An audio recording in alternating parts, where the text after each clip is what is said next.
everyone, today I'm going to walk you through a CAT4 style figure analogies question for grade 7.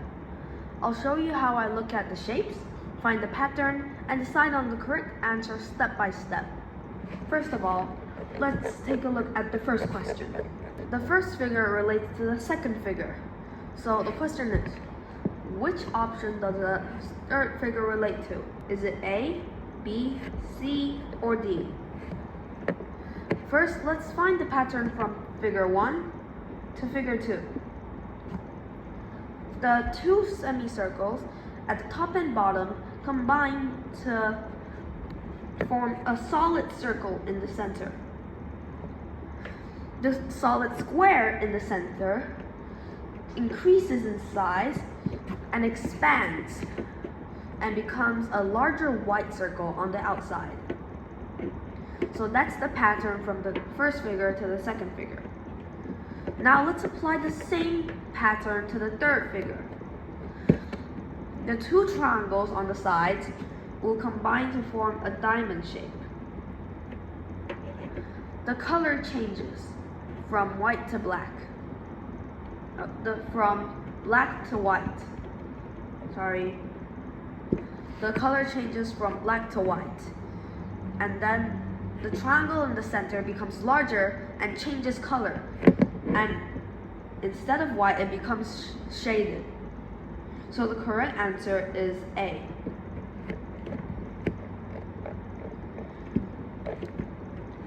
Now let's look at the second question. Again, we compare the first figure with the second figure.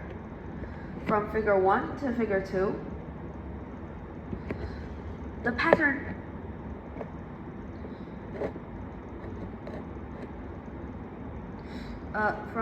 in the second figure, we start with a circle and two diagonal shapes. In the first figure, the white shapes turn black while still remaining. The opposite black shapes disappear.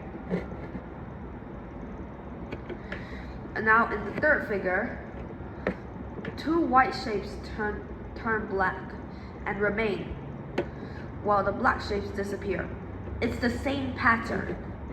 Therefore, the correct answer is the one who matches this pattern, which is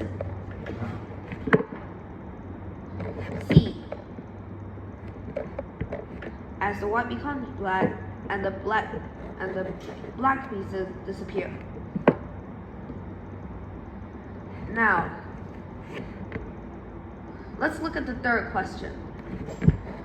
In the third figure, the two small wings, aka the two triangles at the sides, are removed. Similarly, from the first figure to the second figure, the small wings are removed and the colors inverted. The black and white triangles at the top and bottom switch to white, and the four white shapes in the center become black. Now looking at the third figure, the two shapes at the side are also removed, which leaves us with the middle figure, like 6 circles with 2 being black and 4 being white. Now we also need to invert the colors, which makes it 4 black circles in the middle and 2 white circles on the sides, which means the correct answer is D.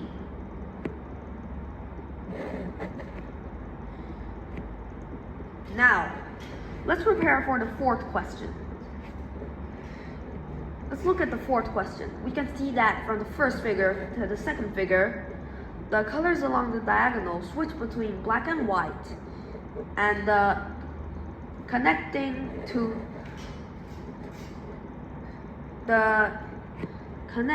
things, the two sticks that connect,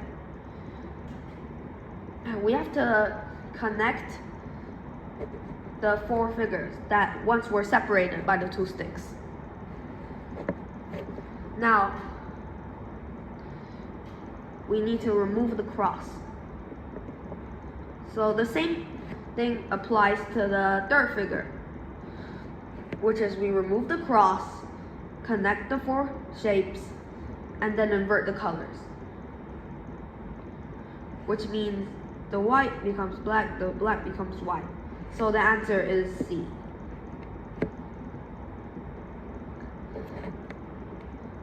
Now let's look at the fifth question. This seems a little bit complicated, but I'll explain it to you.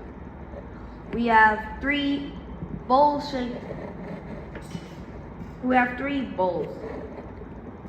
each with a different pattern, and all of their rims are flipped upside down in the second shape. At the same time, the color of the middle bowl and the bottom bowl also changes. Now, looking at the third figure and the fourth figure, we see that all the bowl's rims are facing upwards. Therefore, among the options A, B, C, and D, we also need the bottom two bowls to be swapped. Thus, the answer is A. Now, with half of our questions done, let us see the sixth question. We have a square divided into four smaller squares. First, we identify the shaded square, which is the dark green square. In the first figure, the dark square is located in the top left corner, which, let's just say the quadrant is, this is the first quadrant, the second quadrant, the third quadrant, and the fourth quadrant. So the dark square is located in the second quadrant. Then, moving clockwise, the squares in the first and fourth quadrants change color to black, while the original dark square turns white. So basically, the first and fourth quadrant gets shaded, and the second quadrant gets unshaded. So it should be the same for the third figure. We again find the dark square in the fourth quadrant, writing the quadrant so you don't get confused, and it should turn white. Meanwhile, the squares in the second and third quadrant, because we rotated clockwise 2 times, so it lands in the second and third quadrant, which should be shaded instead of the fourth quadrant. So the answer should be A.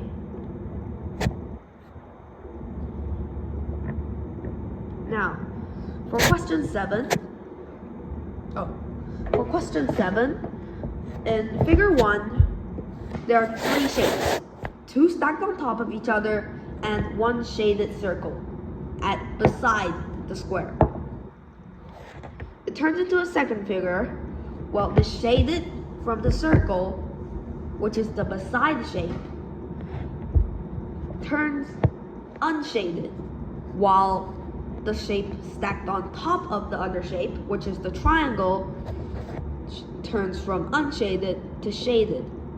So it should be the same thing. We invert the colors of both the beside shape and the shape stacked on top of the other shape. So the circle, the shaded circle, should become unshaded, while the heart beside the 2 circles should be instead shaded. And we need to flip the figure. So the answer should be D. Now for question 8. From the first figure to the second figure, we notice a top to bottom flipped of the entire shape. The triangle and the circles also flip accordingly, and at the same time, the colors invert.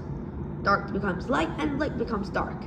Then from the third figure to the fourth figure, it should be a left to right flip, and then the squares and the triangle should flip accordingly. So the colors also invert. So the answer should be option C. We're nearing the end, and for question 9.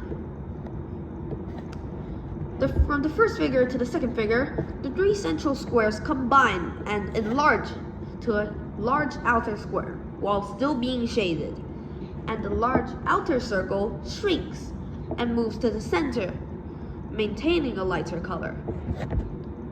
And so the third figure to the fourth figure to sustain the same pattern, which is the hearts combine, still shaded to become a larger heart, and then the larger triangle shrinks and becomes smaller, still maintaining a lighter color. So the answer should be C. Finally, the 10th question. Even though this is the last question, it's not really that hard, as it only involves one step. You just need to rotate the whole shape. But we need to rotate the whole shape 90 degrees anti-clockwise. So we rotate it anti-clockwise 90 degrees and it becomes the second shape. The third shape, we rotate it 90 degrees anti-clockwise and it turns to the fourth shape, which is shape A.